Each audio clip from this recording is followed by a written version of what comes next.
पूरे समाज की जिम्मेदारी है। अरे फला की बेटी बड़ी हो गई है, सोचता ही नहीं है अपनी बेटी की शादी के लिए, तो तुम क्या कर रहे हो, क्यों नहीं कराते हो? ये जिम्मेदारी पूरे समाज की है। अगर किसी एक आदमी की बेटी जवान हो चुकी है तो पूरे गांव की जिम्मेदारी है कि जल्द से जल्द उसका निकाह करवाया। कोई एक लड़का बालिग हो गया है तो पूरे गांव की जिम्मेदारी है कि उस लड़के की जल्द से जल्द शादी करा दो, क्योंकि जब तक वो बालिग लड़का और लड़की कुंवारे रहेंगे और शादी नहीं करेंगे तब तक आप और हमारी किसी की बहन, किसी की बेटी महफूज। ये खुले सांड कभी भी हमारी बहन और बेटियों पर हमला कर सकते हैं। इन खुले हुए सांडों को रोको। इसी कुरान ने कहा कि वअनकिहुल अयामा मिनकुम, तुम में जो गैर शादीशुदा है उनका निकाह करवाओ। ये समाज की जिम्मेदारी है, ये सोसाइटी की जिम्मेदारी है। अल्फाज बहुत सख्त है मेरे, खुले हुए सांड। अल्हम्दुलिल्लाहि नहमदुहु व नस्तईनुहु व नस्तगफिरुहु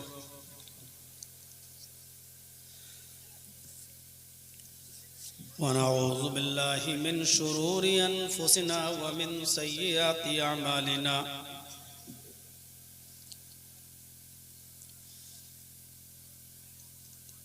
मन यहदिहिल्लाहु फला मुज़िल्ल लहु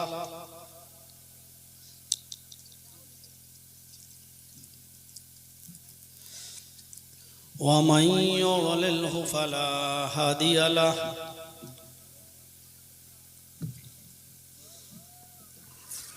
व अशहदु अल्ला इलाहा इल्लल्लाहु वहदहु ला शरीका लहु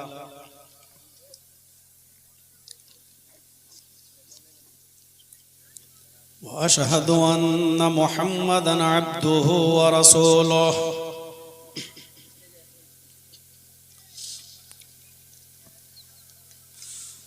अम्मा बाद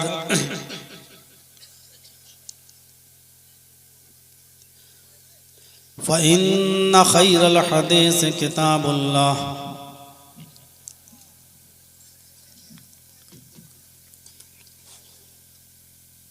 व खैरल हदी हदी मुहम्मदिन सल्लल्लाहु अलैहि वसल्लम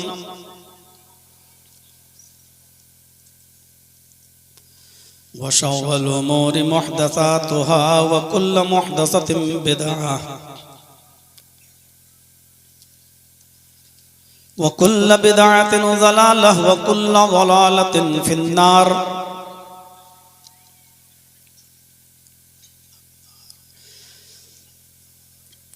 अऊज़ु बिल्लाहि मिनश शैतानिर रजीम।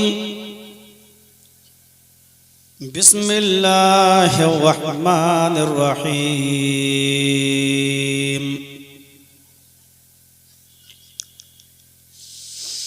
व मिनन नासि मन यक़ूलु आमन्ना बिल्लाहि व बिल यौमिल आखिर व मा हुम बिमुमिनीन युखादिऊन अल्लाह वल्लज़ीना आमनू व मा यख़दऊन इल्ला अनफुसहुम व मा यशऊरून फ़ी क़ुलूबिहिम मरज़ुन फ़ज़ादहुमुल्लाहु मरज़ा व लहुम अज़ाबुन अलीमुन बिमा कानू यकज़िबून। व अन अबी हुरैरह रज़ियल्लाहु तआला अन्हु क़ाल क़ाल रसूलुल्लाहि सल्लल्लाहु अलैहि वसल्लम आयतुल मुनाफ़िक़ि सलास इज़ा हद्दस कज़ब व इज़ा वअदा अख़लफ़ व इज़ा अतुमिना ख़ान। रवाहुल बुख़ारी। रब्बि इश्रह ली सदरी व यस्सिर ली अमरी वहलुल उक़दतम मिन लिसानी यफ़क़हू क़ौली। काबिले सद एहतराम सदर जलसा, स्टेज पर बैठे हुए दीगर मुअज़्ज़ज़ उलमा व अहबाब, मुअज़्ज़ज़ सामीन, और सामिआत, नौजवानों और बच्चों,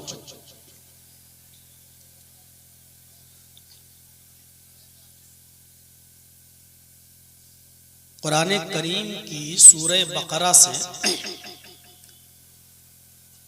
चंद आयतें मैंने आपके सामने तिलावत की है। वो उसके दूसरे रुकू की है, जिसमें अल्लाह तबारक व तआला ने इंसानियत की सबसे खतरनाक किस्म का तस्करा किया है। हम इंसानियत को 3 पार्ट्स में डिवाइड कर सकते हैं। इंसानियत को 3 हिस्सों में हम तकसीम कर सकते हैं। मोमिन, और दूसरी किस्म काफिर, और तीसरी किस्म है जो ना मोमिन है ना काफिर है, इन दोनों के बीच में, जिनके बारे में पता नहीं चलता कि हम इनको मोमिन कहें या हम इनको काफिर कहें। कभी कभी वो बहुत अच्छे अमल करते हैं और कभी कभी वो बहुत बुरे अमल करते हैं।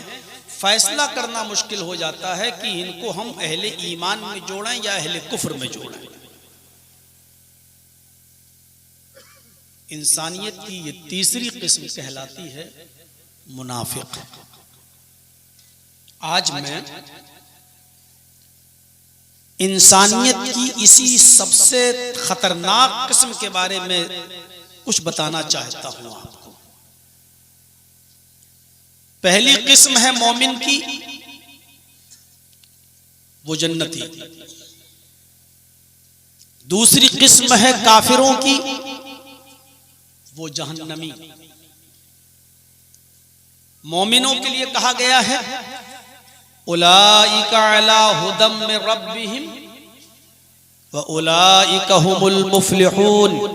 यही लोग अपने रब की हिदायत पर हैं और यही लोग कामयाब होने वाले हैं। ये मोमिनों के लिए कहा गया है, यानी जन्नती है। और काफिरों के लिए कहा गया है वलहुम अज़ाबुन अज़ीम। इनके लिए बहुत बड़ा अजाब है, ये जहन्नमी है। लेकिन इंसानियत की जो तीसरी किस्म है मुनाफिक, उसके बारे में अल्लाह रब्बुल आलमीन ने फरमाया वलहुम अज़ाबुन अलीमुम बिमा कानू यक्ज़िबून। इनके लिए दर्दनाक अजाब है, बड़ा दुख और तकलीफ देने वाला अजाब है। देखिए, तीनों किस्मों के बारे में पहले सुनिए। मोमिनों के बारे में अल्लाह ने क्या कहा? ये अपने रब की हिदायत पर हैं और ये कामयाब होने वाले हैं, यानी जन्नती। और काफिरों के लिए क्या कहा? इन्नल्लज़ीना कफरू सवाउन अलैहिम अअंज़रतहुम अम लम तुनज़िरहुम ला युमिनून खतमल्लाहु अला कुलूबिहिम व अला समइहिम व अला अब्सारिहिम गिशावा व लहुम अज़ाबुन अज़ीम। ये काफिरों के बारे में कहा कि उनके लिए बहुत बड़ा अजाब है, वो हमेशा जहन्नम में रहेंगे, अजाब में रहेंगे।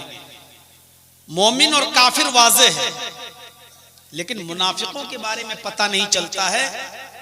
वो हमारे साथ उठेंगे, बैठेंगे, लेटेंगे, जागेंगे, खाएंगे, पिएंगे, शादी करेंगे, ब्याह करेंगे, मस्जिदों में भी आए, सब कुछ करेंगे, लेकिन वो मोमिन नहीं होंगे, वो मुनाफिक होंगे। उनके बारे में अल्लाह ने कहा इनके लिए बड़ा अजाब नहीं है, अजाबुन अलीम। फ़ईल के वजन पर मुबालगा इस्तेमाल किया। इनके लिए बड़ा दर्दनाक और बहुत तकलीफ देने वाला अजाब है, क्योंकि लोग इनसे धोखे में रहते हैं। इनको क्या समझे? व मिनन नासि मन यक़ूलु आमन्ना बिल्लाहि व बिल यौमिल आखिर व मा हुम बिमुमिनीन। कुछ लोग तुम्हें ऐसे मिलेंगे जो अपनी जबान से कहेंगे हम अल्लाह पर ईमान लाए, देखिए अल्लाह ने उनकी पहचान क्या बताई, वो अपनी जबानों से कहेंगे हम अल्लाह पर ईमान लाए, वो कहेंगे हम अल्लाह को मानते हैं, हम रसूल को मानते हैं, हम तकदीर को मानते हैं, हम जन्नत को मानते हैं, हम जहन्नम को मानते हैं, हम फरिश्तों को मानते हैं, इकरार करेंगे।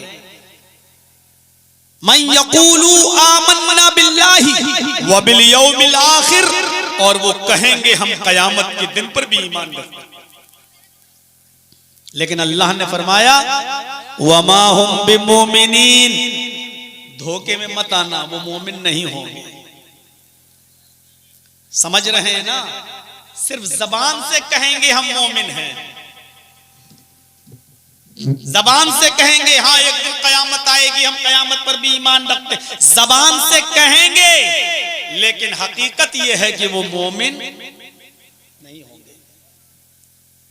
युखादिऊन अल्लाह वल्लज़ीना आमनू, वो अल्लाह को धोखा देने की कोशिश करेंगे, वो मोमिनों को धोखा देना चाहेंगे। अल्लाह को धोखा देने वाले होंगे, वो मोमिनों को धोखा देंगे। अल्लाह धोखे में आ नहीं सकता, और जो पक्का सच्चा मोमिन है वो भी धोखे में नहीं आ सकता। अल्लाह को धोखा दे रहे हैं, जुमे जुमे मस्जिद में आ गए, पूरा हफ्ता गायब, ये धोखा देना है। अल्लाह अल्लाहु अकबर भी कह रहे हैं, अल्हम्दुलिल्लाह रब्बिल आलमीन रहमान रहीम भी पढ़ रहे हैं, अशहदु अल्ला इलाहा इल्लल्लाह व अशहदु अन्ना मुहम्मदन अब्दुहु व रसूलुहु, ये भी पढ़ रहे हैं। और सैटरडे गायब, संडे गायब, मंडे गायब, पूरा हफ्ता गायब। मुसलमानों को भी धोखा दे रहे हैं, देखो हम भी मुसलमान हैं, तुम्हारे साथ नमाज पढ़ते हैं, जुमे के दिन आते हैं, शनिचर नहीं, इतवार नहीं, सोम नहीं, मंगल नहीं, बुध नहीं, जुमरात नहीं, जुमा, फिर आ गए, पूरे हफ्ते गायब, जुमे को फिर आ गए। अब मुसलमान भी समझ रहा है बेचारा कि हाँ ये मुसलमान है, बेचारा जुमा तो पढ़ता है। तो अल्लाह क्या कह रहा है कि अल्लाह को धोखा देने की कोशिश कर रहे हैं और मुसलमानों को भी धोखा देना चाहते हैं। हालांकि अल्लाह धोखे में आने वाला नहीं है, और जो पक्का सच्चा मुसलमान होगा वो भी धोखे में नहीं आएगा। ये हमारे बगल में अमीन साहब बैठे हैं, मान लो 5 वक्त के नमाजी हैं और तहज्जुद की नमाज भी पाबंदी से पढ़ते हैं। अब इनके बगल में मैं खड़ा हो गया, मैं हफ्ते में 1 दिन नमाज पढ़ता हूं, जुमे के दिन, अल्लाहु अकबर। अब ये सोच रहे हैं या अल्लाह मैं पूरे हफ्ते नमाज पढ़ता हूं, फजर भी नहीं छूटती, तहज्जुद भी नहीं छूटती, तब मैं अपने आप को मुसलमान समझता हूं, और जर्जी साहब तो सिर्फ जुमे नमाज पढ़ रहे हैं, ये भी मुसलमान हैं। तो क्या एक दिन हफ्ते में मस्जिद में आने वाला भी मुसलमान है? अगर एक दिन भी मस्जिद में आने के बाद अगर हमारा इस्लाम बाकी है, हमारा ईमान बाकी है, तो हमें सर्दियों में फजर की नमाज रोजाना पढ़ने की क्या जरूरत? हमें रात में उठकर तहज्जुद की नमाज पढ़ने की क्या जरूरत? जब हमारा ईमान बाकी है, हफ्ते में 1 वक्त की नमाज पढ़ने से, सिर्फ जुमे मस्जिद में नमाज पढ़ने से भी जब हम मुसलमान हैं, तो पूरा हफ्ता हमें नमाज पढ़ने की जरूरत क्या है? अब ये सोच रहे हैं। फिर अचानक कहते हैं नहीं साहब, मैं धोखे में नहीं आऊंगा। जर्जी साहब, आप अपनी कब्र में जाओगे, मैं अपनी कब्र में जाऊंगा, तुम अल्लाह के सामने अपना हिसाब दोगे, मैं अपना हिसाब दूंगा। तुम मस्जिद में 1 दिन आते हो, तुम जानो, तुम्हारा काम जाने, लेकिन मैं कभी नमाज नहीं छोड़ूंगा। तो जो पक्का सच्चा मोमिन होगा वो कभी धोखे में नहीं आएगा। तो अल्लाह ने यही कहा, ये अल्लाह को धोखा देने की कोशिश कर रहे हैं, ये मोमिनों को धोखा देना चाहते हैं। नहीं, वमा यख्दऊना इल्ला अनफुसहुम, ये अपने आप को धोखा दे रहे हैं, ये अपने आप को धोखा दे रहे हैं। सोच रहे हैं कि अल्लाह हमें मुसलमान समझ रहा है, ये मुसलमान भी हमें मुसलमान समझ रहे हैं, ये अपने आप को धोखे में डाले हुए हैं।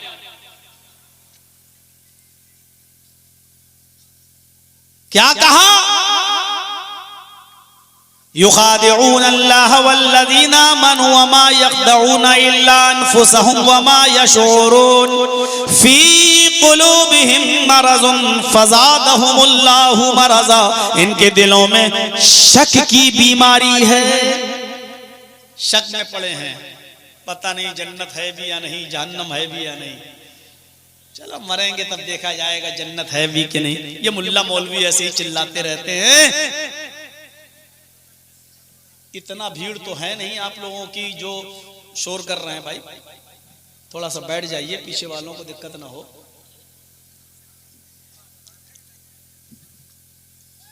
एक तो सबसे लास्ट में ढकेले गए हैं और फिर भी थोड़ी देर बैठ के आप सुन नहीं पा रहे हैं इत्मीनान से। तो मेरे भाइयों गौर से सुनिए, अभी मैं मुनाफिकत की अलामतें बतला रहा हूं। ये लोग कौन हैं? इनके दिलों में शक की बीमारी है, पता नहीं जन्नत है भी या नहीं, जहन्नम है भी कि नहीं, अरे हम कब्र में अजाब होगा भी या नहीं। हम तो रोजाना कब्रिस्तान से गुजरते हैं, कभी किसी मुर्दे को चिल्लाते हुए नहीं देखते, कभी किसी मुर्दे को चीखते हुए नहीं देखते। और ये मुल्ला मौलवी चिल्लाते हैं कब्र में अजाब होगा, कब्र में अजाब होगा। पता नहीं सही भी है कि झूठ है, जब मरेंगे तब देखा जाएगा। फी कुलूबिहिम मरदुन, इनके दिलों में बीमारी है शक की। फज़ादहुमुल्लाहु मरज़ा, तो अल्लाह ने उस बीमारी को और ज्यादा बढ़ा दिया। वलहुम अज़ाबुन अलीम, इनके लिए अल्लाह की यहां दर्दनाक और तकलीफ देह अजाब है, बहुत तकलीफ देने वाला अजाब। क्यों? क्योंकि लोग इनसे धोखा खाते हैं। एक तरफ काफिर है, उससे हम धोखा नहीं खाते, हम जानते हैं कि काफिर है, ये हमारा दुश्मन है, हम उससे धोखा नहीं खाते। लेकिन जिसके बारे में पता ही नहीं कि वो मोमिन है कि काफिर है, बीच का है, पता ही नहीं चल रहा है कि असली शक्ल इसकी क्या है, उससे हम धोखा खा जाते हैं। पता नहीं ये हमारे मतलब का है, ये हमारा विरोधी है, हमारा दोस्त है, ये हमारा मुखालिफ है। कुरान ने कहा है ये मस्जिदों में भी आएंगे, अपनी जबान से भी बोलेंगे अल्लाह पर ईमान, कयामत पर ईमान, लेकिन अल्लाह कह रहा वो मोमिन नहीं होंगे, मोमिन नहीं। आपने देखा होगा जो आप लोगों में, हमारे समाज में जो लोग पैदा हुए हैं, इसी समाज में सिर्फ जुमे के दिन नमाज पढ़ते हैं, लेकिन अपने बेटों की और अपनी बेटियों की शादी किस में करते हैं? मुसलमानों ही में करते हैं। कारोबार किस में करते हैं? हम ही लोगों में करते हैं। उठेंगे, बैठेंगे, लेटेंगे, सोएंगे, जागेंगे, खाएंगे, पिएंगे, शादियां ब्याह सब अपने मुआशरे और समाज में करेंगे, लेकिन हाल उनका ये होगा कि अपनी जबानों से अल्लाह अल्लाह भी कहेंगे, हालांकि वो मोमिन नहीं होंगे, दिल से वो अल्लाह पर ईमान रखने वाले नहीं होंगे।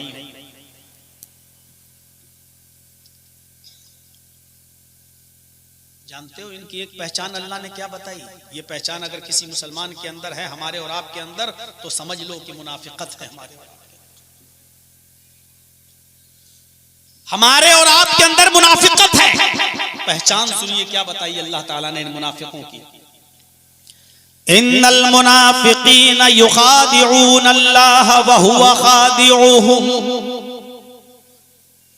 मुनाफिक अल्लाह को धोखा देना चाहता है, हालांकि वो अपने आप को धोखा देता है। अब पहचान देखिए, वइज़ा कामू इलस्सलाति कामू कुसाला, जब नमाज पढ़ने के लिए खड़ा होता है तो वो बहुत सुस्ती और बददिली के साथ नमाज पढ़ता है। पता ये चला जो मुनाफिक होंगे वो नमाज भी पढ़ेंगे। और अल्लाह ने मुनाफिक की पहचान क्या बताई? जब वो नमाज पढ़ने के लिए खड़ा होता है तो बददिली के साथ। मसलन इधर अजान की आवाज आई, अल्लाहु अकबर, अल्लाहु अकबर, अब उसने हाँ अच्छा उठा, फिर लेट गया, फिर थोड़ी देर के बाद उठा, जल्दी से उठा, सुस्ती के साथ वुजू बना रहा, कुल्ला कर रहा। अब बहुत मरे हुए दिल से थोड़ा सा और लेट हो जाता है मुअज्जिन, और 15 मिनट सो लेता तो अच्छा होता। और अब मस्जिद में जा रहा है, 2 रकात निकल गई, 3 निकल गई। ये बददिली के साथ, नमाज तो पढ़ रहा है लेकिन बददिली के साथ। जो नमाज नहीं पढ़ रहा है उसकी बात तो मैं कर ही नहीं रहा हूं, वो अपने अंजाम के बारे में खुद सोचें कि उनका अंजाम क्या होगा। मैं उनकी बात कर रहा हूं जो नमाज पढ़ते हैं लेकिन बददिली के साथ। या इधर अजान की आवाज आ रही है, अल्लाहु अकबर अल्लाहु अकबर, इधर मैच देख रहे हैं, ये थोड़ा सा रुक जाओ यार, अरे 2-3 ओवर और रह गया है, इसके बाद जाएंगे। अब मैच पूरा देख लिया, अब हम जा रहे हैं नमाज पढ़ने के लिए। जब तक वुजू बना के मस्जिद में पहुंची, जमात निकल गई। ये है बददिली के साथ नमाज पढ़ने वाला, ये मुनाफिकत है, मुनाफिकत। हमारी दुकान है कपड़े की, एक मिसाल दे रहा हूं, अजान की आवाज आई, 2-3 कस्टमर बैठे हुए हैं। अब हम अच्छा चलो भाई जल्दी करो, अजान हो गई, नमाज पढ़ने जा रहे हैं। अब कपड़ा दिखाने में लग गए, दूसरे को भी कपड़ा दिखा रहे हैं। अच्छा ठीक है, इन दोनों कस्टमरों को पहले निपटा दूं, उसके बाद जाता हूं नमाज पढ़ने। अब दोनों कस्टमरों को कपड़ा खरीद देने में, बताने में इतनी देर लगा दी कि मस्जिद में पहुंचा, जमात निकल गई। ये है बददिली के साथ नमाज पढ़ना, और ये मुनाफिकत है, मुनाफिकत। ये आदमी न मोमिन है न काफिर है, बीच वाला है। हम धोखे में पड़ जाते हैं ऐसे लोगों से। हाँ ये भी मुसलमान है भाई, नमाज पढ़ रहा, देर से सही लेकिन आ तो रहा है मस्जिद में।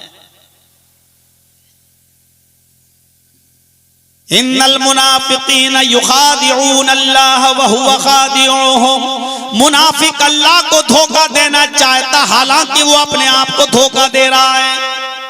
वइज़ा कामू इलस्सलाति कामू कुसाला, जब वो नमाज पढ़ने के लिए खड़ा होता है तो बहुत ही सुस्ती के साथ, बददिली के साथ नमाज पढ़ता है। और जब नमाज पढ़ता है तो युराऊनन्नास,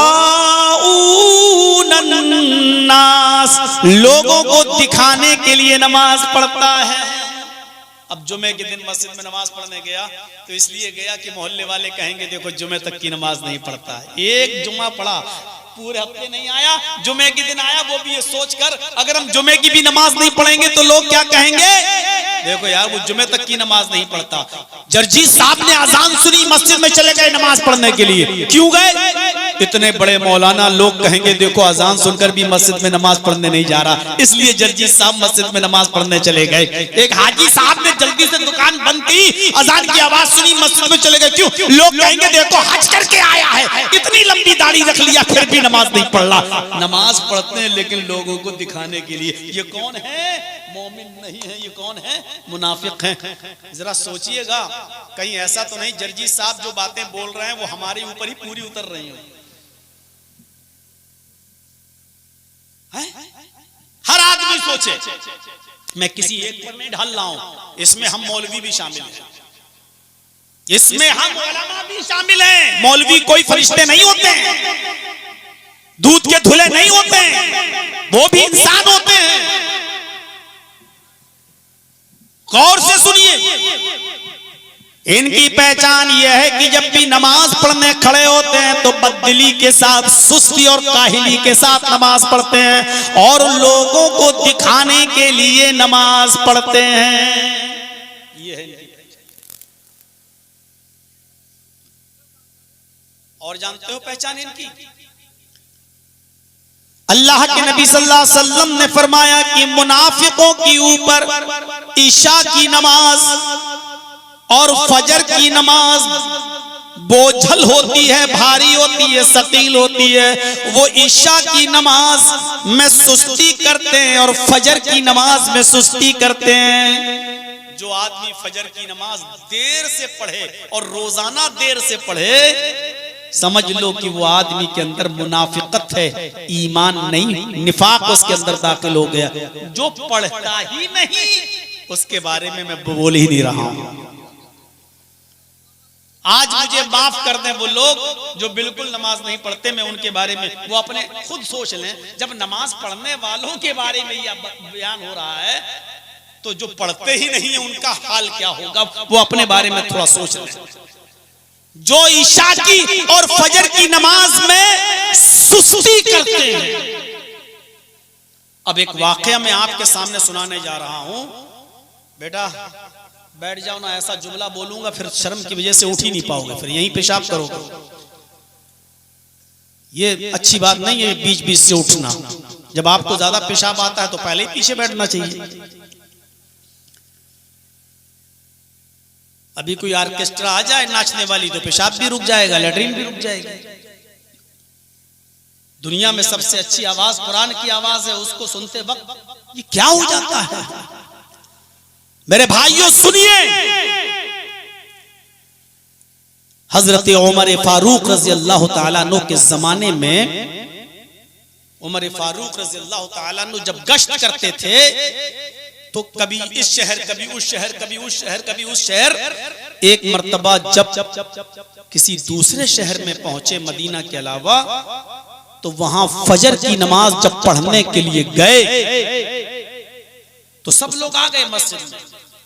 हजरत उमर फारूक ने नमाज पढ़ाई और नमाज पढ़ाने के बाद जब सलाम फेरा और चेहरा जब नमाजियों की तरफ किया, चेहरा जब मुक्तदियों की तरफ किया, तो क्या देखते हैं, एक आदमी की एक रकात छूट गई। होता ही है, यहां तो जोहर में भी छूटती है, असर में भी छूटती है, मगरिब में भी छूटती है, और फजर में, वो फजर में छूटी थी। भाई इंसान है, पेशाब पायखाने में देर लग सकती है, कभी आंख भी लग सकती है देर से भी। उस जमाने में मोबाइल का जमाना नहीं था, अलार्म का जमाना नहीं था, घड़ियां नहीं थी कि अलार्म लगा के सो जाओ, इसलिए कभी देर से भी आंख खुल सकती। सुनिए मेरे साथियों,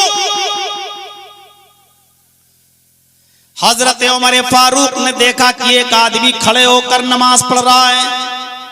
अब वो देखने लगे ऐसे, ये एक रकात पढ़ रहा है कि दो रकात पढ़ रहा है। तो उसने एक रकात पढ़ के सलाम फेर दिया। क्यों? क्योंकि उसने एक रकात हजरत उमर के साथ पढ़ ली थी, एक रकात छूट गई थी, बाद में पूरी कर ली। जब हजरत उमर बाहर निकले नमाज पढ़ाने के बाद, तो अपनी जो खुफिया पुलिस होती है, जिसको हम सीआईडी बोलते हैं, सीआईडी, हजरत उमर ने सीआईडी वाले को बुलाया जो खुफिया पता लगाता है, चोरी जासूसी करता है। उसके किसी से कहा, सुनो, वो आदमी जो वहां बैठा है जिसकी एक रकात छूट गई है, बाद में उसने पढ़ा है, उसका नाम अपनी डायरी पर लिख लो, उसका नाम अपनी डायरी पर लिख लो, और उसको कल भी देखना देर से आया और परसों भी देखना देर से आया। अगर ये आज तो देर से आया है, आज मैं कुछ नहीं बोलूंगा, अगर ये कल भी देर से आएगा और परसों भी देर से आएगा, अगर ये 3 दिन तक मस्जिद में देर से आएगा फजर की नमाज पढ़ने के लिए, तो मैं इसको सख्त सजा दूंगा। सीआईडी वाले ने कहा, अमीरुल मोमिनीन, ये आदमी बराबर नमाज में आता है, कल भी आया था, परसों भी आया था, इसलिए मैं कह रहा हूं कि आदमी गलत नहीं है। आज बेचारे को देर हो गई होगी, सो गया होगा, पेशाब है, लेटरीन है, जरूरियात जिंदगी है, किसी चीज में फंस गया होगा बेचारा, लेकिन ये आदमी नमाज छोड़ता नहीं है, आता है, आज कुछ वजह हो गई होगी। हजरत उमर ने कहा, अल्लाह करे कि तुम्हारी बात सही निकले, लेकिन फिर भी इसके ऊपर नजर रखना, कल भी और परसों भी, क्योंकि मैंने अल्लाह के नबी जनाब मोहम्मद रसूलुल्लाह को यह कहते हुए सुना कि फजर की नमाज में और इशा की नमाज में जो सुस्ती करते हैं वो मुनाफिक होते हैं। मोमिन आदमी, मुसलमान आदमी कभी भी फजर में और इशा में सुस्ती नहीं करेगा।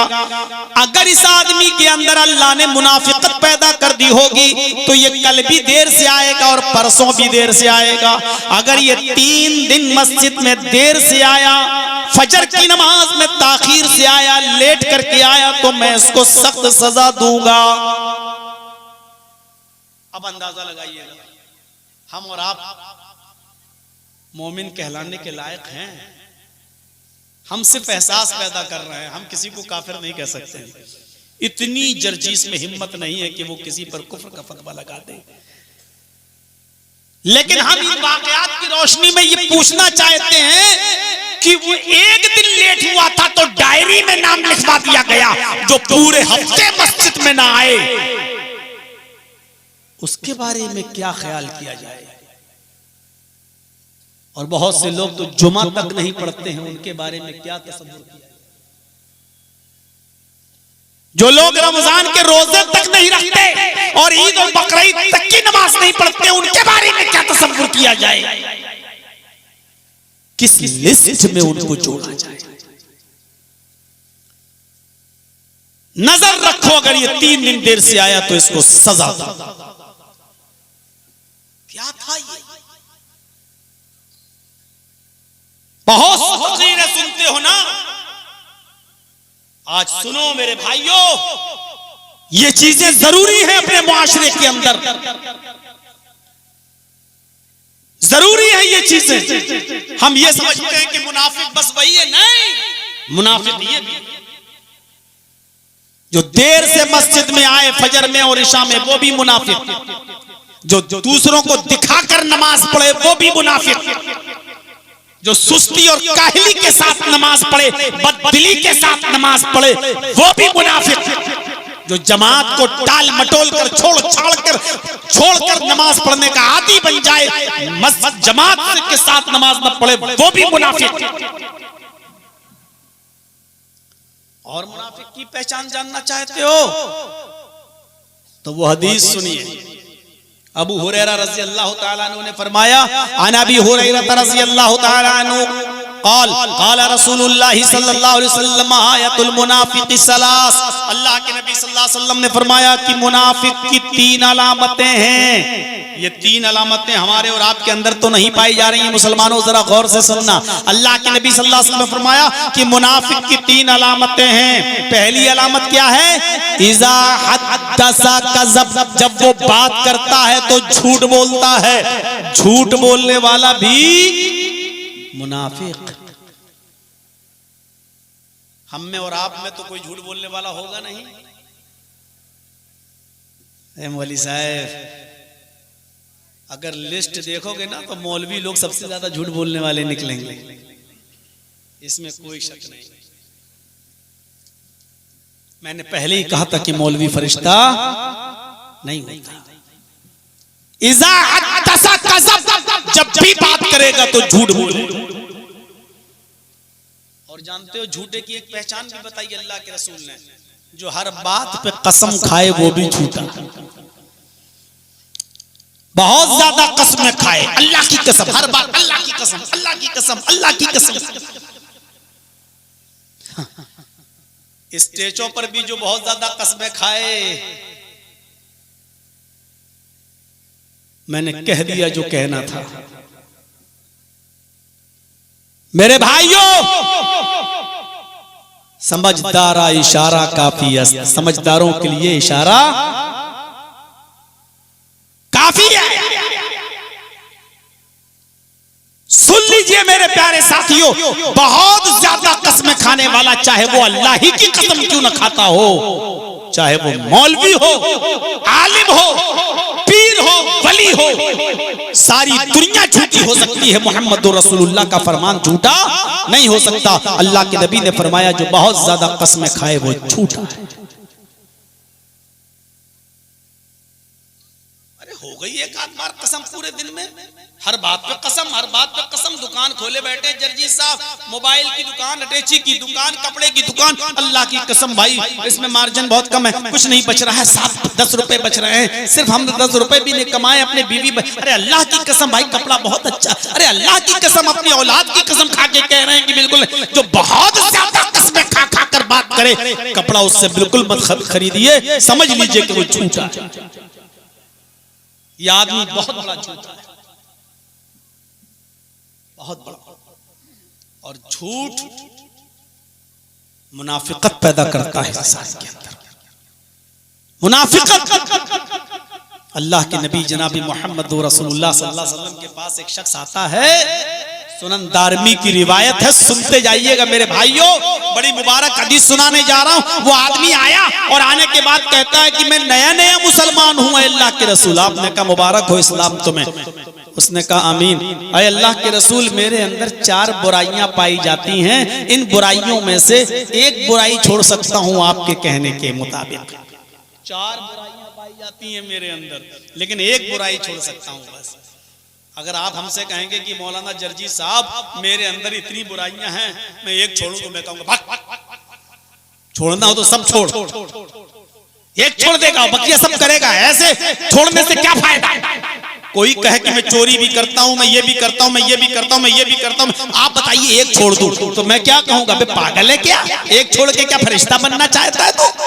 लेकिन अल्लाह के रसूल की हिकमत देखिए, दानाई देखिए, होशियारी देखिए, सलाहियत देखिए, काबिलियत देखिए। उसने कहा मैं नया मुसलमान हूं और मेरे अंदर 4 बुराई पाई जाती है, लेकिन आप कहेंगे तो एक छोड़ दूंगा, चारों नहीं छोड़ सकता, एक छोड़ दूंगा। आपने कहा अच्छा ये बताओ कि क्या बुराई पाई जाती है? बुराइयां तो बताओ पहले क्या है। उसने कहा अल्लाह के रसूल मैं शराब पीता हूं। सबसे पहले बुराई क्या बताई? शराब। आपने कहा अच्छा दूसरा गुनाह? उसने कहा अल्लाह के रसूल मैं जिना भी करता हूं। जिना आपके इलाके में तो होता नहीं होगा। अरे क्या बात कर रहे हो मौलाना साहब, यहाँ तो 5-5 बच्चों की अम्मा दूसरों के साथ भाग जाती है बच्चों को छोड़ के। क्या बात कर रहे हैं आप? हमारी सोसाइटी में जिना बहुत आम हो गया है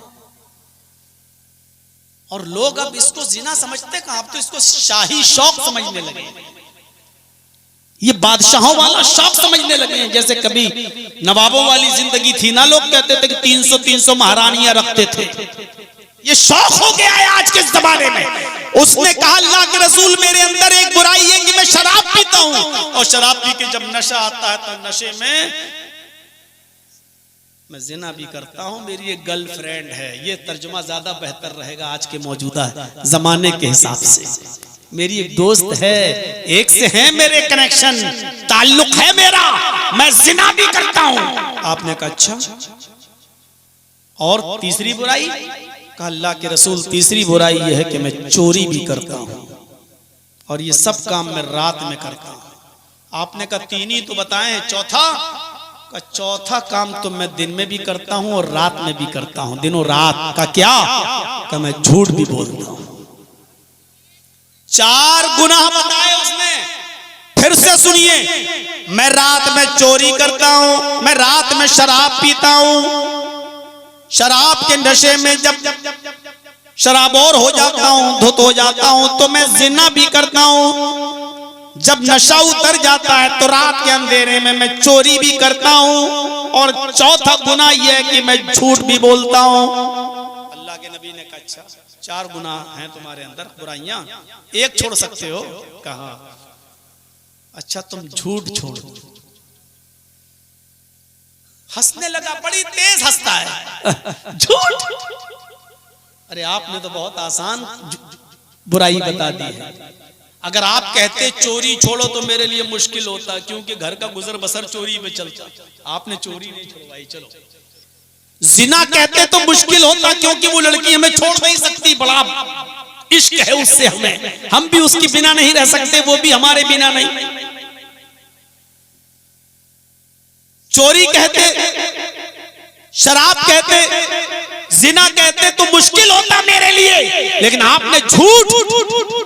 और सुनो सुनदारमी के अल्फाज, हाथ यदा, अपना हाथ बढ़ाइए अल्लाह के रसूल। आपने बढ़ाया, उसने अपना हाथ अल्लाह के नबी के हाथ पर रखा और कहा मैं आपके हाथ पर हाथ रखकर बैत करता हूं और अल्लाह को की कसम खाकर कहता हूं कि मैं झूठ नहीं बोलूंगा।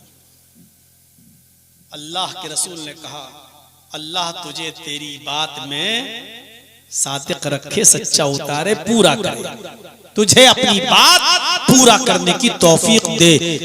गया यहां से, रात में उठा, शराब पीने के लिए गया, शराब का ढक्कन खोला, शराब को मुंह तक ले गया, लेकिन पीता नहीं, वापस कर लेता है और कहता है अगर अल्लाह के रसूल ने कल पूछ लिया मुझसे कि बता शराब पी थी या नहीं पी थी, अगर कल अल्लाह के रसूल मुझसे ये पूछ लें कि शराब पिया था या नहीं पिया था और मैंने कह दिया कि हाँ पिया था, तो जब मैं खुद ही अपने जुर्म को कबूल कर लूंगा तो गवाह की जरूरत ही नहीं है।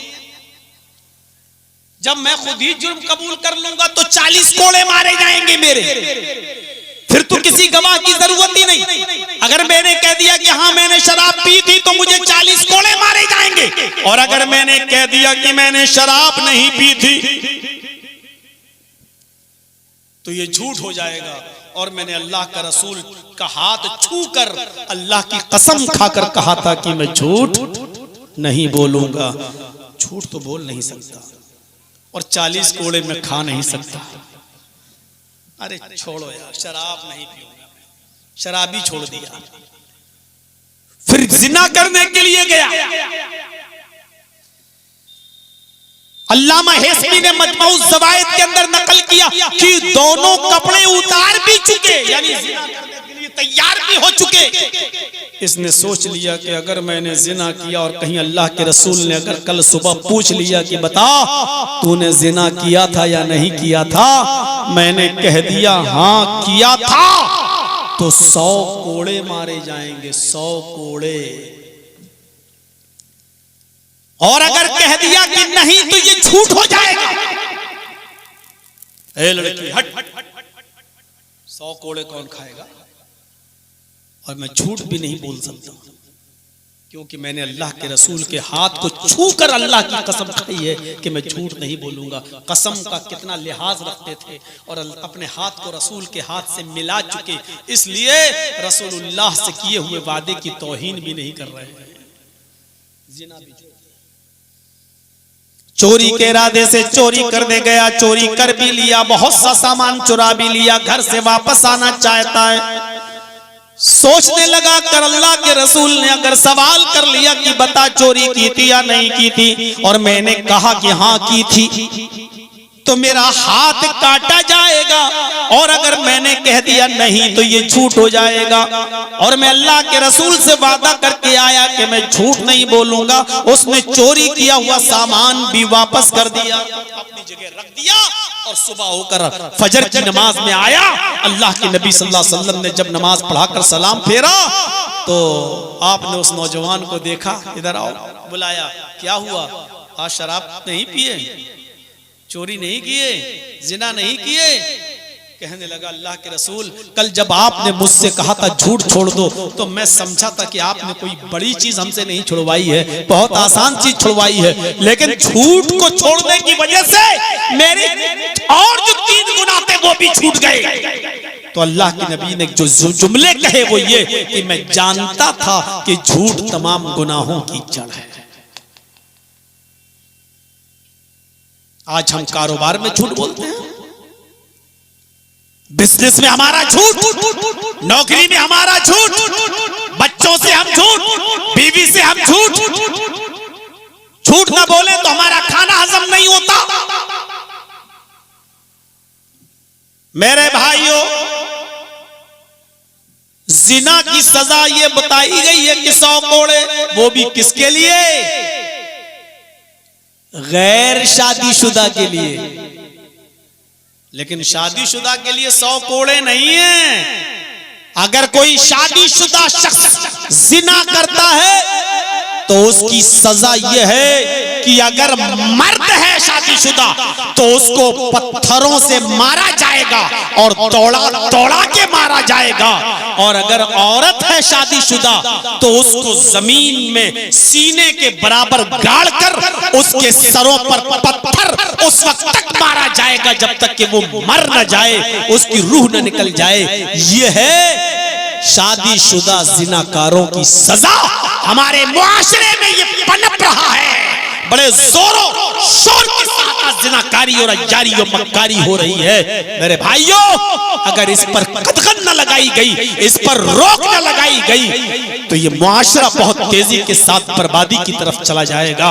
मेरे भाइयों, डरो अल्लाह की तरफ से, कहीं पत्थरों की बारिश न हो जाए, कहीं हम हलाको बर्बाद न कर दिए जाएं। जिस बस्ती में जिनाकारी आम हो जाती है, अल्लाह की रहमत उस बस्ती से रोक ली जाती है। हम अपनी बस्ती पर गौर करें।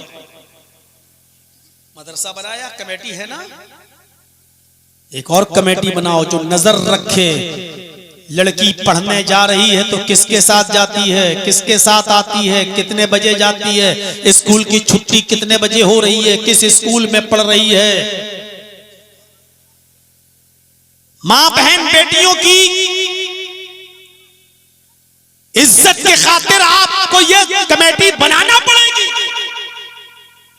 कुरान कहता है तुम में जो गैर शादीशुदा हैं उनकी शादियां करा दो। वअनकिहुल अयामा मिनकुम, जो गैर शादीशुदा हैं तुम उनकी शादियां करा दो। पूरे गांव बस्ती और समाज को कहा जा रहा है ये ढूंढो कि कौन गैर शादीशुदा है, बालिग हो चुका है और लड़का हो या लड़की शादियां करा दो। ये पूरे समाज की जिम्मेदारी है। अरे फला की बेटी बड़ी हो गई है, सोचता ही नहीं है अपनी बेटी की शादी के लिए, तो तुम क्या कर रहे हो, क्यों नहीं कराते हो? ये जिम्मेदारी पूरे समाज की है। अगर किसी एक आदमी की बेटी जवान हो चुकी है तो पूरे गांव की जिम्मेदारी है कि जल्द से जल्द उसका निकाह करवाया जाए। कोई एक लड़का बालिग हो गया है तो पूरे गांव की जिम्मेदारी है कि उस लड़के की जल्द से जल्द शादी करा दो, क्योंकि जब तक वो बालिग लड़का और लड़की कुंवारे रहेंगे और शादी नहीं करेंगे तब तक आप और हमारी किसी की बहन किसी की बेटी महफूज नहीं है। ये खुले सांड कभी भी हमारी बहन और बेटियों पर हमला कर सकते हैं। इन खुले हुए सांडों को रोको। इसी कुरान ने कहा कि वअनकिहुल अयामा मिनकुम, तुम में जो गैर शादीशुदा हैं उनका निकाह करवाओ। ये समाज की जिम्मेदारी है, ये सोसाइटी की जिम्मेदारी है। अल्फाज बहुत सख्त है मेरे, खुले हुए सांड। 25 साल की उम्र हो गई है लड़के की, 25 साल की उम्र हो रही लड़की की शादी नहीं हो रही साहब। आप सोच लो कि ये दोनों फितना है, ये समाज को कभी भी गंदा कर सकते हैं, कभी भी गंदा कर सकते हैं। और इसीलिए शादियों पर इतना ज्यादा उभारा है। अल्लाह के नबी जनाब मोहम्मद रसूलुल्लाह सल्लल्लाहु अलैहि वसल्लम ने इतना उभारा है, इतना उभारा है, फरमाया है क्या है लड़के वालों, अगर कोई लड़की तुम्हें दीनदार नजर आए तो तुम अपने लड़के का निकाह उस लड़की से कर दो। और आए लड़कियों वालों, अगर कोई दीनदार लड़का तुम्हें नजर आए, अगर कोई दीनदार लड़का तुम्हें नजर आए और उसकी दीनदारी तुम्हें खुश कर दे, उसका नमाज और रोजा तुम्हें पसंद आ जाए, फज़व्विजूहु, तो अपनी बेटी का निकाह उस लड़के के साथ कर दो। इल्ला तफ़अलूहु तकुन फितनतुन फिल अर्ज़, अगर तुम ऐसा नहीं करोगे, आए लड़कियों के माँ बाप, अगर दीनदार लड़का और नेक लड़के का पैगाम तुम्हारे घर से निकल गया, छूट गया और तुमने उसको मायूस जाने दिया, उसको अपनी बेटी के साथ शादी करने से मना कर दिया, तो इस जमीन में फितना फैलेगा और फसाद बर्पा हो जाएगा। तकुन फितनतुन फिल अर्ज़ि व फसादुन अरीज़, जमीन पर लंबा चौड़ा फितना देखोगे और लंबा चौड़ा फसाद बर्पा होगा। आज जिनाकारी के दरवाजे हमने खुद खोले हुए हैं, खुद खोले हुए हैं आज हमने जिनाकारी के दरवाजे। लड़कियों के हाथों में मोबाइल हमने दे रखा है, खुली हुई इजाजत हमने दे रखी है, घर से निकलने की इजाजत खुले तौर पर हमने दे रखी है। और कितनी शर्म की बात है कि हमारी अपनी बीवी भी इस बात पर नाराज नहीं होती है कि मेरी छोटी बहन को यानी अपनी साली को मेरा शौहर मेले में ले जा रहा है, जलसों में ले जा रहा है, स्कूल छोड़ने के लिए ले जा रहा है। न बाप के ऊपर कोई फर्क पड़ता है, खुद हमारी बीवी के ऊपर भी फर्क नहीं पड़ता है। और लोगों सुन लो, मसला याद रखना, तुम्हारी बीवी की इजाजत के बावजूद और तुम्हारे ससुर की इजाजत के बावजूद भी तुम अपनी बीवी की बहन को यानी अपनी साली को अपनी बाइक पर बिठाकर न स्कूल छोड़ने जा सकते हो, न उसको मायके छोड़ने जा सकते हो, न ला सकते हो, न तुम अपनी साली के साथ बैठकर अपनी बीवी की मौजूदगी में भी उसके साथ खाना भी नहीं खा सकते हो। जो इस्लाम तुम्हारी बीवी की मौजूदगी में भी तुम्हारी साली के साथ बैठकर खाना खाने की इजाजत न देता हो, वो तुम्हारी बाइक पर बैठकर स्कूल छोड़ने की इजाजत कैसे देगा? यही हुक्म साली के लिए भी है और यही हुक्म भाई के लिए भी है, भाभी के लिए भी है। तुम्हारे भाई की परमिशन के बावजूद भी तुम अपनी भाभी को अपनी बाइक पर नहीं बिठा सकते हो। भाई ने कह दिया जाओ भाभी को ले आओ, तेरे बाप का राज चल रहा है। जिस भाभी के लिए देवर से इतना पर्दा बताया कि अल्लाह के नबी ने कहा या रसूल अल्लाह, सहाबी ने कहा, एक औरत ने पूछा अल्लाह के रसूल क्या देवर से भी मैं पर्दा करूं? तो अल्लाह के नबी कहते हैं अलहमुल मौत, देवर तो भाभी के लिए मौत है, देवर से तो सबसे ज्यादा पर्दा करना है। साली को अपने बहनोई से पर्दा है, चाहे बड़ा हो या छोटा, साली चाहे बड़ी हो या छोटी, उसको अपने बहनोई से भी पर्दा है। इसलिए कि तुम्हारी बीवी के इंतकाल के बाद साली से निकाह करना जायज हो जाता है मेरे भाइयों, और जिससे निकाह करना जायज हो उस औरत को उससे पर्दा भी करना है। मेरे प्यारे भाइयों, आज ज़िनाकारियों मक्कारी के दरवाजे हमने खुद खोले हैं। हजरत ज़करिया अलैहिस्सलातु वस्सलाम को देखो, उन्होंने मरियम के पास मस्जिद में मेहराब में जब बेमौसम फल देखा तो पूछा अन्ना लकी हाज़ा, आए मरियम ये फल तेरे पास कहां से आए? कहां से आए? वो मरियम जिन्होंने ईसा अलैहिस्सलाम को अपने पेट से पैदा किया, वो मरियम जिन्होंने बगैर शौहर के बेटा दिया, वो मरियम जिन्होंने बगैर शौहर के ईसा को जना, वो मरियम, वो ईसा जो बगैर बाप के अपनी मां मरियम के पेट से बाहर आए, वो मरियम जिनकी पाक दामनी का ऐलान अल्लाह रब्बुल आलमीन ने किया, जिनके पाक और साफ होने का और पाक और साफ होने की गवाही अर्श वाले ने दी, उस मरियम से पूछा जा रहा है आए मरियम ये बेमौसम फल तेरे पास कहां से आए?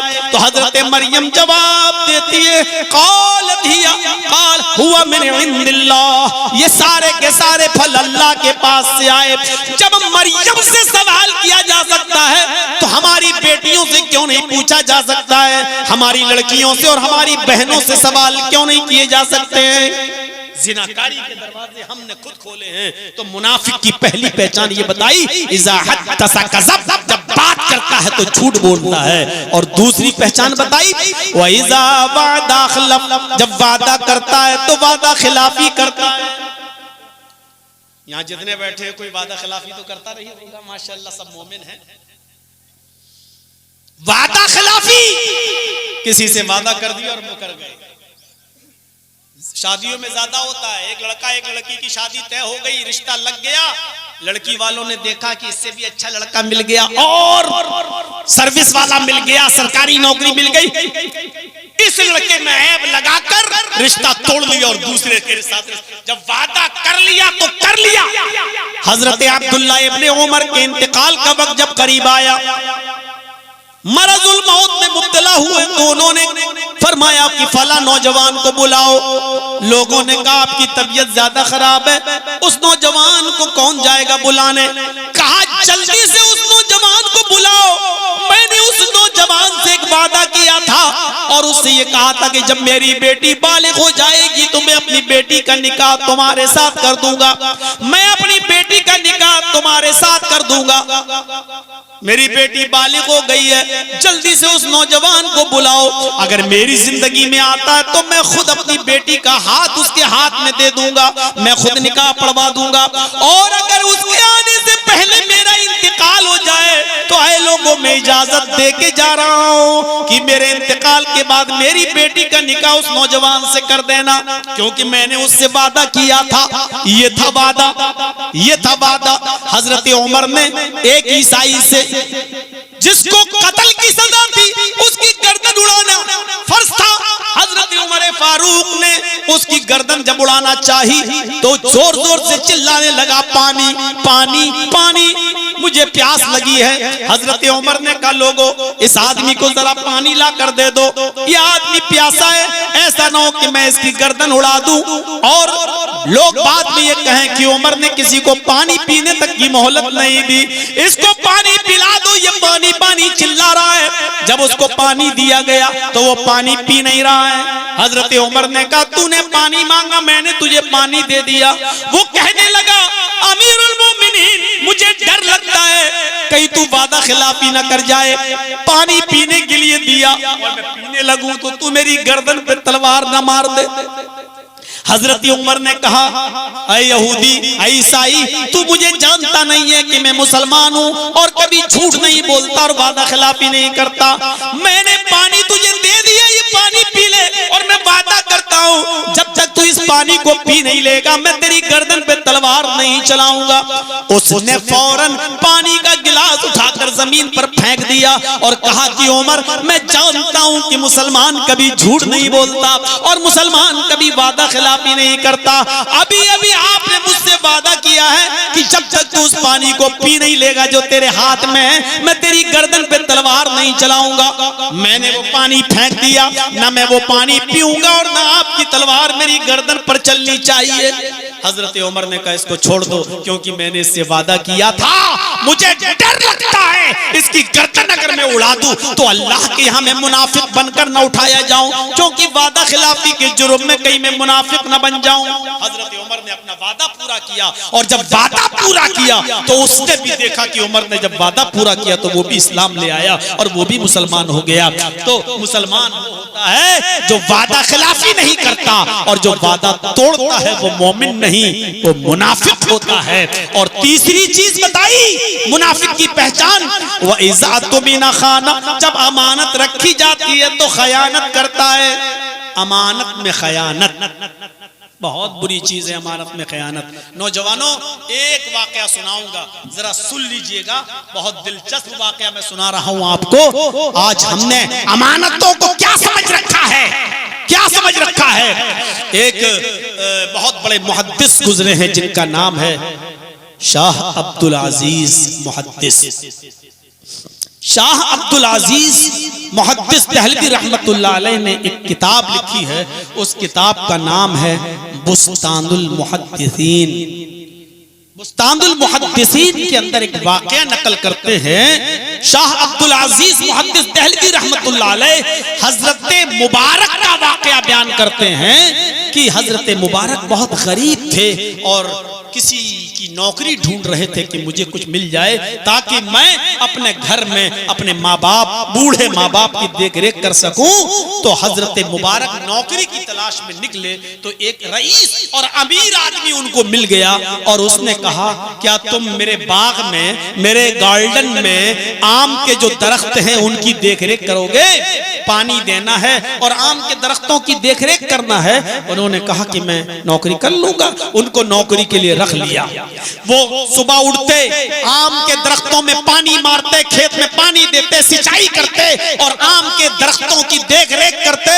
देखरेख करते करते उनको 4 साल 5 साल का जमाना गुजर गया।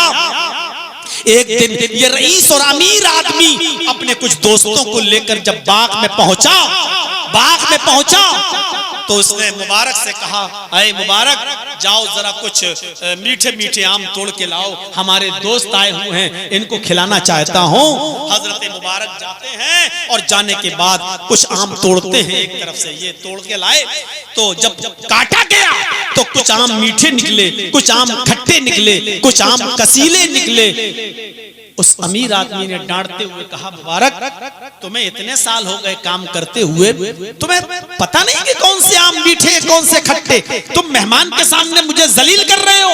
मैंने कहा मीठे मीठे आम लेकर आओ और तुम कच्चे पक्के खट्टे मीठे कसीले हर किस्म के आम उठा लाए। हजरत मुबारक ने जवाब दिया कि मेरे मालिक, मेरे आका, अल्लाह की कसम मुझे कोई तजर्बा नहीं है कि कौन सा आम मीठा है, कौन सा खट्टा है, कौन सा कसीला है, मुझे नहीं मालूम। इतने साल हो गए। फरमाया इतने साल हो गए तो क्या हुआ, मैं इतने सालों से सिर्फ आपके आम के बाग की देख रेख करता हूँ, पानी देता हूँ और आम के बाग की रखवाली करता हूँ। मैंने इस 5 साल की जिंदगी में आपके बाग का एक भी आम खाकर नहीं देखा। मैं अपना खाना बनाता हूं और खाता हूं। आज तक मैंने कोई आम चखा नहीं। जब मैंने खाया नहीं तो मुझे कैसे मालूम कि कौन सा आम मीठा होता है और कौन सा खट्टा और कौन सा कसीला। सुनो नौजवानों, बस मैं अब आपसे थोड़ा सा इस इदारे के लिए ताबुन मांगता हूं, लेकिन इस वाक़े को सुन लीजिए पूरा। वो मुबारक की बात सुनकर उनका मालिक चौंक गया। 4 साल और 5 साल से आप काम कर रहे हैं और मेरे बाग का एक फल भी आपने खाकर नहीं देखा। कहा नहीं। वो वहां से जाता है और रात में अपनी बीवी से मशवरा करता है कि इतना अमीन और अमानतदार और ईमानदार आदमी मैंने अपनी जिंदगी में नहीं देखा। ऐसा क्यों ना हो कि हमारे पास एक खूबसूरत और जवान बेटी है, क्यों ना मैं अपनी बेटी का निकाह इस ईमानदार, अमानतदार और शरीफ आदमी से कर दूं। बीवी भी तैयार हो गई। सुबह हुआ, हजरत मुबारक को बुलाया, उनसे मशवरा किया। हजरत मुबारक भी तैयार हो गए और शादी हो गई, निकाह हो गया। उस बाग के मालिक ने अपना बाग भी हजरत मुबारक को बतौर गिफ्ट दे दिया कि अब तुम खाओ पियो, मेरी यही एक बेटी है, मैंने अपनी बेटी को ये दिया है, लिहाजा तुम दोनों कमाओ और खाओ और जाओ। इस बाग का मालिक मैंने तुम्हें बना दिया है। हजरत मुबारक की शादी उस अमीर आदमी से की बेटी से हो जाती है। ये दोनों निकाह करने के बाद जब मुजामियत करते हैं, हम बिस्तर होते हैं, शादी के बाद जब दोनों की मुलाकात होती है तो जानते हो इन दोनों की मुबारक मुलाकात से अल्लाह ने जो बच्चा इनको दिया उस बच्चे का नाम पड़ा है अब्दुल्ला। यही अब्दुल्ला बड़े होकर अब्दुल्ला इब्ने मुबारक के नाम से मशहूर हुए, जो दुनिया के बड़े बड़े मुहद्दिसों में इनका नाम शुमार किया जाता है। दुनिया के बड़े मुहद्दिसीन में अब्दुल्ला इब्ने मुबारक का नाम भी लिखा जाता है, जोड़ा जाता है। मेरे भाइयों, जब हम हलाल लुक्मा खाया करते थे और हराम माल से बचा करते थे, तब हमारे घरों में मुहद्दिस पैदा हुआ करते थे, आलिम पैदा हुआ करते थे। और जब से हमारी औरतों ने, हमने और हमारी बीवियों ने माले हराम खाना शुरू किया, हराम लुक्मे खाना शुरू किए, तो आज टिकटॉक पर डांस करने वाली और इंस्टाग्राम पे नाचने वाली और कमर मटकाने वाली बेशरम और बेगैरत हिजड़े और तवाइफे पैदा हो रही हैं आज हमारे घरों में। आज ऐसी और नंगी लड़की आज हमारे घरों में पैदा हो रही हैं। ये है माले हराम के बुरे असरात और वो है हलाल रिज़्क़ के अच्छे असरात। अब्दुल्ला इब्ने मुबारक दुनिया के बड़े मुहद्दिसों में से एक मुहद्दिस बनते हैं, कहलाते हैं। इज़ा तुमिना खान, जब अमानत रखी जाए तो उसमें खयानत ना करे। तो इसलिए अमानतदार बनिए। अगर हम अमानतदार नहीं हैं तो हम मुनाफिक हैं, हम मोमिन नहीं हैं। ये 3 चीजें अपने जहन में रखिएगा। बात करे तो सच बोले, झूठ बोलता है तो वो मोमिन नहीं। वादा करे तो वादा पूरा करे, वादा खिलाफी न करे, वादा खिलाफी करने वाला मोमिन नहीं, मुनाफिक है। और जब अमानत रखी जाए तो अमानत में खयानत न करे, अमानत में जो खयानत करता है वो मुनाफिक है। मेरे भाइयों, इसी तरीके से इन्नल मुनाफिकीना युखादिऊन अल्लाह व हुवा खादिउहुम व इज़ा कामू इला सलाति कामू कुसाला। मुनाफिक अल्लाह को धोखा देने की कोशिश करता है, हालांकि वो अपने आप को धोखा देता है। और जब नमाज पढ़ने खड़ा होता है तो बददिली के साथ खड़ा होता है और युराऊन अन्नास, लोगों को दिखाने के लिए नमाज पढ़ता है। तो अगर ये चीजें हमारे अंदर पाई जा रही हैं तो हम मोमिन नहीं है, मुनाफिक हैं। हम अल्लाह से दुआ करते हैं कि लाल आलमीन हमारे अंदर पक्का सच्चा ईमान पैदा फरमा दे, मुनाफिकत की अलामतों से हमें बचा ले और निफाक से हमें नजात अता फरमा और मुनाफिकत से हमें छुटकारा अता फरमा। हमें ऐ अल्लाह पक्का सच्चा मोमिन बना दे, पक्का सच्चा नमाजी बना दे, हमें सच बोलने वाला बना दे, हमें झूठ से बचने वाला बना दे, हमें अमानतों का पासो लिहाज रखने वाला बना दे, हमारी माँ बहनों को भी बापर्दा और बाहया बना दे। ऐ अल्लाह जिनाकारी से हमारे मुआशरे को, शराब नोशी से हमारे मुआशरे को पाक साफ कर दे। इलाहुल आलमीन, जब तक तू हमें जिंदा रख, इस्लाम पे जिंदा रखना, और जब हमारा खात्मा हो तो ईमान पर हमारा खात्मा फरमाना। वमा अलैना इल्लल बलागुल मुबीन व आखिरु दावाना अनिल हम्दुलिल्लाहि रब्बिल आलमीन।